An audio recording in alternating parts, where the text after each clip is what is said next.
Assalamualaikum warahmatullahi wabarakatuh. Ketemu lagi di ruang belajar matematika. Pada kesempatan kali ini, saya akan menyampaikan materi tentang unsur-unsur tabung. Seperti yang sudah kita ketahui, bahwa banyak benda-benda di sekitar kita yang berbentuk tabung. Apakah kalian bisa menyebutkan benda-benda di sekitar kita yang berbentuk tabung? Ya, pasti kalian semua bisa menyebutkan. Namun di sini saya akan menyampaikan sebuah tradisi di daerah Pekalongan, yaitu pembuatan lopes raksasa yang biasanya dilaksanakan menjelang bulan Ramadan. Lopes raksasa berbentuk seperti tabung, seperti pada gambar 4. Lopes raksasa ini jika digambarkan secara geometris, maka akan tampak seperti gambar ini. Nah, gambar ini adalah gambar tabung. Nah, selanjutnya kita akan mencermati apa sih unsur-unsur yang ada dalam tabung.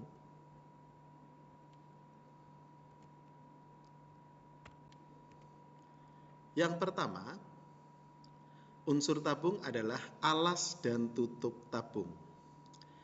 Alas dan tutup tabung berbentuk lingkaran. Nah, ini ya. Di bawah 1 sama di atas 1. Namun ini tergantung bentuk tabung yang kita amati.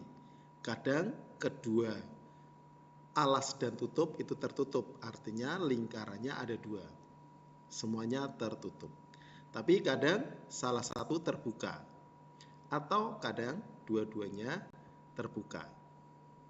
Nah, dalam hal lopes raksasa, maka alasnya, kedua alasnya, alasnya, ya, lingkaran yang ada di bawah, dan tutupnya, lingkaran yang berada di atas, dalam keadaan tertutup. Ya, jadi alas dan tutup tabung berbentuk lingkaran, dan kedua lingkaran itu bentuknya kongruen atau ukurannya sama. Di gambar ini pusat lingkaran pada alas itu ada pada T1, sementara pada tutup pusatnya adalah T2. Selanjutnya, diameter alas atau diameter tutup.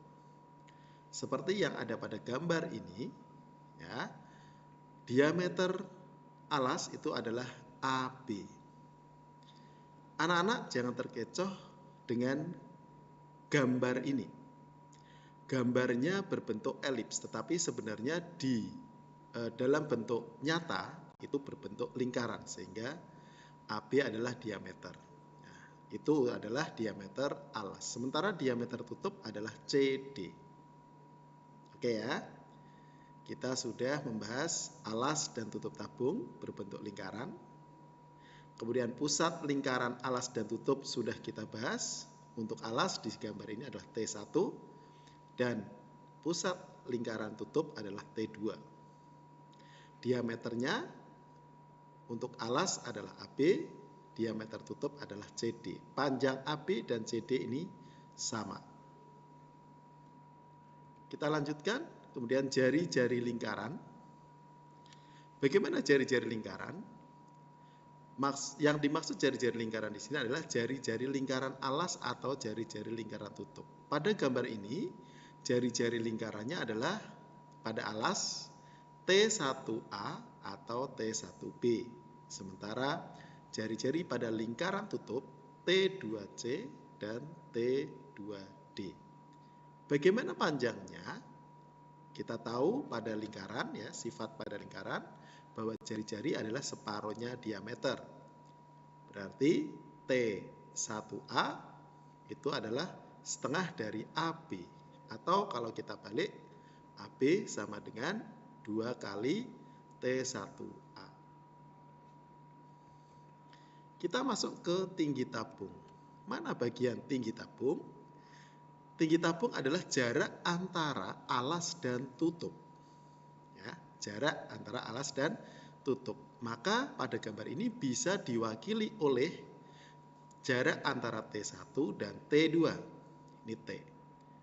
Apakah boleh diwakili oleh garis yang lain? Boleh. T itu juga bisa diwakili jarak antara A dan C atau B dan D. Jelas ya? Sekarang kita masuk ke selimut tabung. Bagaimana selimut tabung? Bagian atas tutup berbentuk lingkaran, bagian bawah alasnya berbentuk lingkaran. Mana selimutnya? Selimutnya adalah bagian sisi lengkung ya, yang menghubungkan antara alas dan tutup. Nah, ini yang kalau pada gambar ini yang bagian ini yang tegak ini ya. Bagaimana kalau kita buka? Maka kalau kita buka selimut tabung itu bentuknya adalah persegi panjang seperti ini.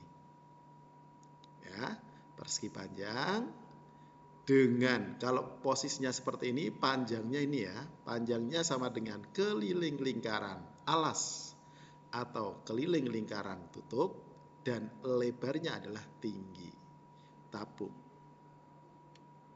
Sudah jelas anak-anak? Itulah bagian-bagian dari tabung. Silahkan anak-anak bisa mempelajari materi tabung yang lain. Demikian dari saya, terima kasih.